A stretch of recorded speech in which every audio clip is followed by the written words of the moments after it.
This channel does not promote any violent, harmful, or illegal activities. All content provided by this channel is meant for an educational purpose only. Top quality और consistent performance के लिए सिर्फ silver pump नाम याद रखना। নিয়োগ দুর্নীতির জেরে চাকরিহারা প্রায় 26,000 শিক্ষক শিক্ষিকা। মুখ্যমন্ত্রীর আশ্বাসে আশ্বস্ত নন চাকরিহারারা। ছবি দেখাবো পশ্চিম মেদিনীপুরের জেলা পরিদর্শকের স্কুলে তালা ঝোলালেন চাকরিহারারা। দেখতে পাচ্ছেন সেই ছবি। পশ্চিম মেদিনীপুরের জেলা পরিদর্শকের স্কুলে তালা ঝোলালেন চাকরিহারারা। আরো বিস্তারিত জানবো এই বিষয়ে, কি ঘটেছে, কেন ঘটলো, আমাদের সঙ্গে সহকর্মী দেবব্রত রয়েছেন। দেবব্রত, সকাল থেকে কিন্তু যে সমস্ত চাকরিহারা শিক্ষক শিক্ষিকা তাদের একাংশ কিন্তু মেদিনীপুর শহরে বিক্ষোভ শুরু করে এবং সেই বিক্ষোভ কিন্তু মেদিনীপুর শহর পরিক্রমা করে প্রথমে জেলা গান্ধী মূর্তির পাদদেশে সেখানে সাময়িক পথবরোধ এবং সেখান থেকে বেরিয়ে গিয়ে পরবর্তী ক্ষেত্রে তারা জেলা শাসকের কার্যালয়ের সামনে পথবরোধ করে এবং তৃতীয় পর্যায়ে এসে তারা কিন্তু ডিআই অফিস অর্থাৎ জেলা বিদ্যালয় পরিদর্শকের যে অফিস, সেই অফিসের তালা লাগিয়ে বিক্ষোভ দেখছেন। ইতিমধ্যে কিন্তু জেলা বিদ্যালয় পরিদর্শকের গেটের সামনে যে সমস্ত শিক্ষক শিক্ষিকারা চাকরি হারাচ্ছে তারা কিন্তু বসে আন্দোলন শুরু করছেন। তাদের বক্তব্য মেদিনীপুরে কিন্তু পথ দেখাবে এবং মেদিনীপুর থেকে এই আন্দোলনের বীজ রোপণ করা হলো। তার কারণ তারা এই ভলেন্টিয়ারি সার্ভিস অর্থাৎ তাদের কথাতে তারা শিক্ষকরা তারা কিন্তু বলছেন যে তারা সিভিক পুলিশের মতো সিভিক টিচার হতে চায় না। তারা যারা যোগ্য সেই শিক্ষকের মর্যাদা দিয়ে তারা পুনরায় কিন্তু সেই শিক্ষকের স্থানে তাদেরকে বহাল করতে হবে, এই দাবি রেখেই কিন্তু তারা আন্দোলন চালিয়ে যাচ্ছেন এবং এই আন্দোলন কিন্তু দীর্ঘতর হবে বলেই কিন্তু তারা প্রথম দিন থেকে জানিয়ে আসছেন এবং আজকেও দ্বিতীয়বার কিন্তু তারা জোর দিয়ে যাচ্ছেন যে এই আন্দোলন কিন্তু দীর্ঘতর হবে যতদিন না তাদের দাবি পূরণ হচ্ছে, যতদিন না তাদের সম্মান তারা ফিরে পাচ্ছেন, যতদিন না তাদেরকে সেই মর্যাদায় পৌঁছে দেওয়া হচ্ছে, ততদিন কিন্তু তারা এই আন্দোলন চালিয়ে যাবে। দেবব্রত আমাদের সঙ্গে থাকে, একটু শুনে নি চাকরিহারারা তারা আজকে ডিআই অফিসে তালা ঝোলালেন, কি বলছেন তারা? কিসের ভিত্তিতে যাব? ভারবালি কথার কোনো ভ্যালু থাকে না, মৌখিক কথার কোনো মূল্য থাকে না। উনি সবাই দাঁড়িয়ে বলে দিলেন যে আপনারা কাল থেকে স্কুলে চলে যান। কে মানা করেছে? মানা তো করেছে সুপ্রিম কোর্ট। আর যদি আমি সুপ্রিম কোর্টের আইন অমান্য করে স্কুলে চলে যাই, কাল যদি আমি অ্যারেস্ট হয়ে যাই, কাল তো আমি অ্যারেস্ট হবো, কারণ পুলিশ অ্যারেস্ট করবে এই কারণে আমি লো ভায়োলেন্স করেছি, আইন অমান্য করেছি। আমাকে বাঁচাবে কে? আপনারা যাবেন? ডিআই থেকে যাবেন যে আমার স্কুলে এতদিন 7 বছর চাকরি করেছে একজন যোগ্য শিক্ষক বা শিক্ষিকা যার নামে কোনো অ্যালিগেশন নেই, অথচ আজ সে জেলের পথে মরছে? যাবেন আপনারা বাঁচাতে? যাবেন না। তাহলে দিদির কথা ভিত্তি কোথায়? আপনার রাজ্য সরকার যদি আমাদের ভিত্তি না দিতে পারে, কোন বেসিসে যাব? কাল আমি চলে গেলাম স্কুলে, আমার গ্রামের লোক আমাকে ধরলো ঘিরে যে আপনি অযোগ্য শিক্ষক। আমি প্রমাণ করবো কি করে যে আমি যোগ্য? তার জন্য আপনি অবিলম্বে আমাদের যে ওএমআর সিট আপনার কাছে লুকোনো বা আপনি কোন প্রাণ ভোমরার ভেতরে লুকিয়ে রেখেছেন সেই ভোমরাকে বের করুন, আমাদের ওএমআর সিট প্রকাশ করুন এবং আমরা যে যোগ্য সেই সসম্মান ফিরিয়ে দিন এবং সসম্মানে আমাদের কর্মস্থলে ফিরিয়ে দিন। যদি আপনি না ফেরাতে পারেন তাহলে আপনার ডিআই অফিস কেন, আরো যত বড় বড় অফিস আছে এবং আপনার 14 তলার নবান্ন কাঁপে। কিন্তু বলে দিলাম আমরা যেমন পারি আপনাকে বোঝাতে, আমরা পারি কিন্তু আপনার 14 তলা ঘেরাও করতে, আপনার কালীঘাটও ঘেরাও করতে। এটা ভাববেন না যে আপনার বাংলা, আপনি 15 বছর এই বাংলায় এসছেন, এসে বলছেন আমার বাংলা আমার বাংলা আমার বাংলা। এটা ভুলে যাবেন না, এটা ক্ষুদিরামের বাংলা, এটা বিপ্লবীদের বাংলা। এই বাংলার মাটি থেকে বিপ্লব জন্ম নেয়, এই বাংলায় জন্মগ্রহণ করেছিলেন মাতঙ্গিনীর মতো নারী।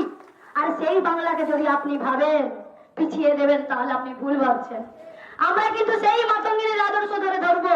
যেমন মাতঙ্গিনী গুলি খেতে ভয় পাননি, আমরাও আপনার পুলিশের গুলি খেতে মার খেতেও ভয় পাবো না। তবে একটা জিনিস ভুলে যাবেন না, এর আগে পর্যন্ত আমরা ছিলাম যোগ্য শিক্ষক শিক্ষিকা, তাই আপনার দলদাস পুলিশ আমাদেরকে অনেক মেরেছে, অনেক লাঠি চালিয়েছে, শুধু নিজেরা যোগ্য প্রমাণ করব বলে লাঠি উঠাইনি। কিন্তু এবার কিন্তু আমরা যোগ্য শিক্ষক বলে নয়, আপনি সেটা প্রমাণ করিয়ে দেননি। তবে আমরা যদি মরতেও পারি, আমরা মারতেও পারি, আমরা যেমন বলতেও পারি, শুনতেও পারি, তেমন আমরা সেই রকম উত্তরও দিতে পারি। অতএব আপনি ভাববেন না যে আমরা ভয় পেয়ে পিছিয়ে থাকবো। গোটা রাজ্য কি করবে সেটা পথ দেখাবে মেদিনীপুর, কারণ মেদিনীপুর হচ্ছে বাংলার বিপ্লবের জন্মদেশ। আপনি যদি একটা কথা আছে, বাংলা আজকে যে চিন্তা ভাবনা করে গোটা ভারতবর্ষ কাল সেই চিন্তা ভাবনা করে। তাহলে আপনি যদি দায়িত্ব নিয়ে এই শিক্ষক ব্যবস্থাকে পরে খবরে নজর রাখবো খড়দার পাতুলিয়ায় গণধর্ষণের অভিযোগ, বিধবাকে ডেকে নিয়ে গিয়ে গণধর্ষণ করার অভিযোগ। রহড়া থানায় অভিযোগ দায়ের করা হয়েছে। দোষীদের শাস্তির দাবিতে প্রতিবাদে সরব হয়েছেন গ্রামবাসীরা। এলাকায় বিক্ষোভ দেখানো হয়েছে।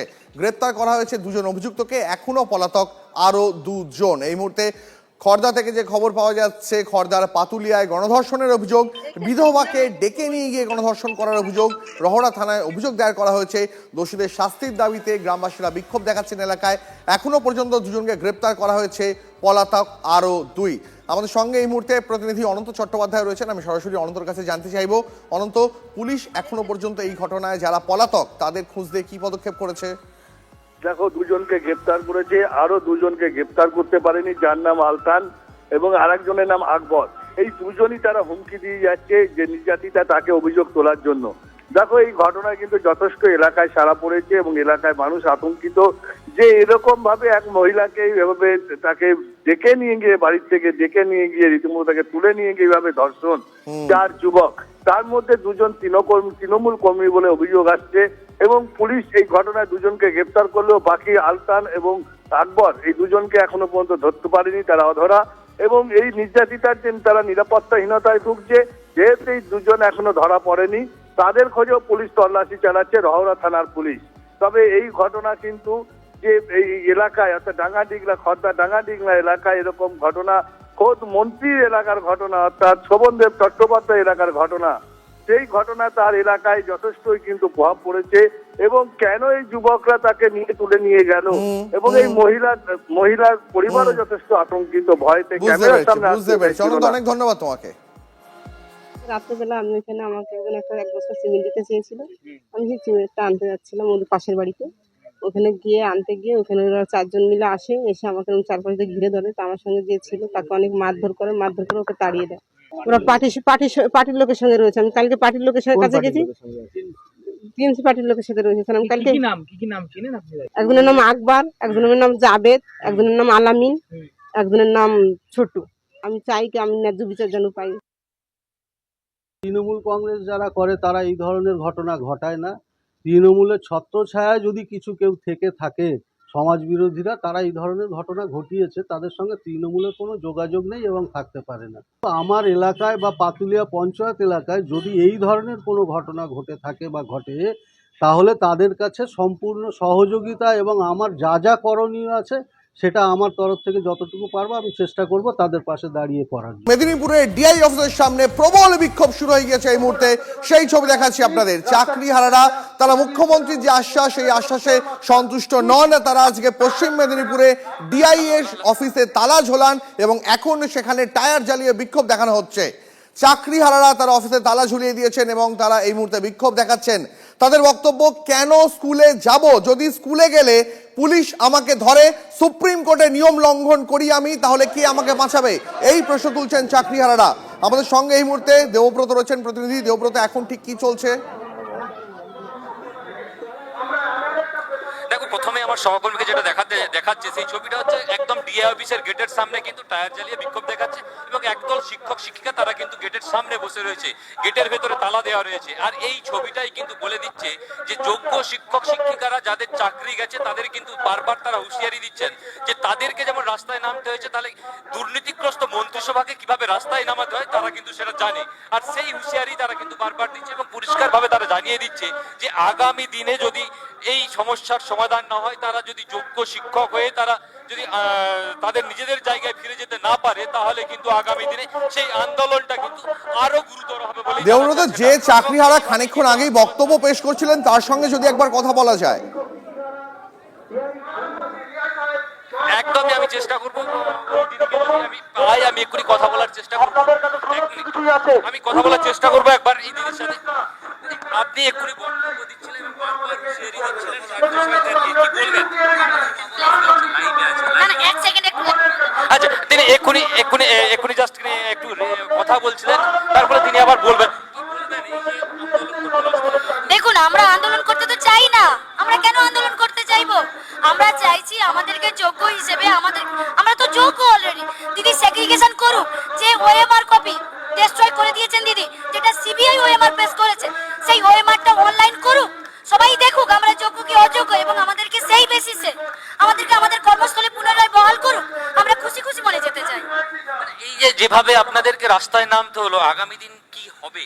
দেখুন আগামী দিনে কি হবে, যদি আমরা শান্তভাবে এখন যেমন বলছি শান্তভাবে বলবো বা যেখানে বোঝানোর কথা আমরা তো প্রথমে চেষ্টা করব, কিন্তু আমরা চেষ্টা করব না যে আমাদের চাকরিটা আমরা স্বেচ্ছায় যেটা পেয়েছি সেটা আমরা ছেড়ে দিতে। আজকে অনেক বছর আমরা চাকরি করছি, 1 বছর নয় 2 বছর নয়, আজ 7টা বছর আমরা চাকরি করেছি। যে 17 দফা অ্যালিগেশনের ভিত্তিতে আমাদের প্যানেলটাকে বাদ দেওয়া হয়েছে, সেখানে একটাও আমাদের বিরুদ্ধে কোনো কিছু নেই। এখানে সব একদম পরিষ্কার আছে। দিদি চাইছেন না আমাদেরকে বাঁচাতে, দিদির একদম পরিষ্কার কথা যে অনেকগুলো কথা বলা যায়, দিদি এই প্যানেলটাকে বাঁচাতে চাইছেন না। অনেকগুলো কারণ, একটা কারণ কি, দিদি দেখেছেন যে ইডি ভোট, যতগুলো ইডি ভোট হয়েছে কখনোই ইডি ভোটে দিদি জিততে পারেন। বেশ দেবব্রত, অনেক ধন্যবাদ তোমাকে। নজর রাখো, এই মুহূর্তে আপনাদের ছবি দেখাচ্ছি, একদিকে ডিআই অফিসের তালা আর অন্যদিকে রাস্তায় টায়ার জ্বালিয়ে বিক্ষোভ। পশ্চিম মেদিনীপুরে তুলকালাম কাণ্ড। চাকরিহারারা তারা মুখ্যমন্ত্রীর আশ্বাসে সন্তুষ্ট নন। পশ্চিম মেদিনীপুর জেলা স্কুল পরিদর্শকের অফিসে তালা ঝুলিয়ে টায়ার জ্বালিয়ে বিক্ষোভ।